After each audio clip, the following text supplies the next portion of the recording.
So far, it has been an unconventional start to the new parliamentary year amid the spectre of the COVID-19 pandemic. There was no inspection of the honour guard by the Governor-General ahead of the throne speech delivered remotely. The gallery will be devoid of visitors to witness the budgetary proceedings in keeping with public health safety guidelines, including social distancing protocols. Ahead of the joint session of Parliament, House Speaker Andy Daniel was asked by a gaggle of reporters about the possibility of a virtual Parliament, which has become a feature of deliberative bodies in other jurisdictions. Well, the work of Parliament should not end, regardless of what situation we're facing.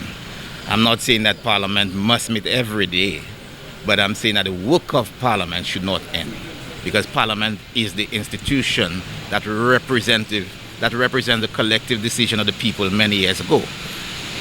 Whether we should be meeting in that the way we are meeting presently is a different question, and that is where the importance of reviewing our standing orders is so critical, because our standing orders now don't make provision for us to meet remotely. It is something that I will discuss with the leader and our leader of government business and leader of opposition business. Should we right now make a quick amendment to our standing orders to allow us to proceed remotely?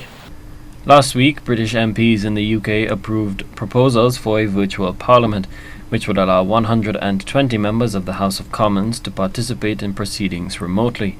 The new arrangements, which began on Wednesday, April 22nd, are a first in the Chamber's 700-year history. Social distancing is not the only challenge facing the Speaker. The House has been functioning without a Deputy Speaker for almost 4 years, an unprecedented situation in the annals of St. Lucia's history. Daniel vows to keep posing the question in accordance with House rules. It is my duty to ask members to ask members if they're ready to elect a Deputy Speaker. It is my duty. And I have no other choice but to do it. It's my duty. I have to ask them. Because even if it is say when the Parliament is convenient, but we don't know if the Parliament is convenient, it is convenient for the Parliament to do it until you ask Parliament if it's convenient for them to do it. Daniel's predecessor, Leon Theodore John, endured long hours in the chair. During marathon sessions, she took ill and on some occasions needed a comfort break, leading to a disruption in the proceedings. How does Daniel do it? Well, despite his feats of endurance, he admits the vital role of the position of Deputy Speaker. I have learned over the last 2 years to adjust my body mechanism and the way I function.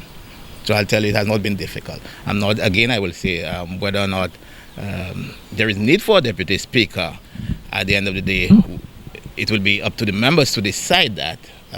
But Sparrow said deputy is essential. It should be noted that the hit song Deputy Essential was actually performed by a calypsonian named Penguin, who copped the Trinidad and Tobago Road March title in 1982.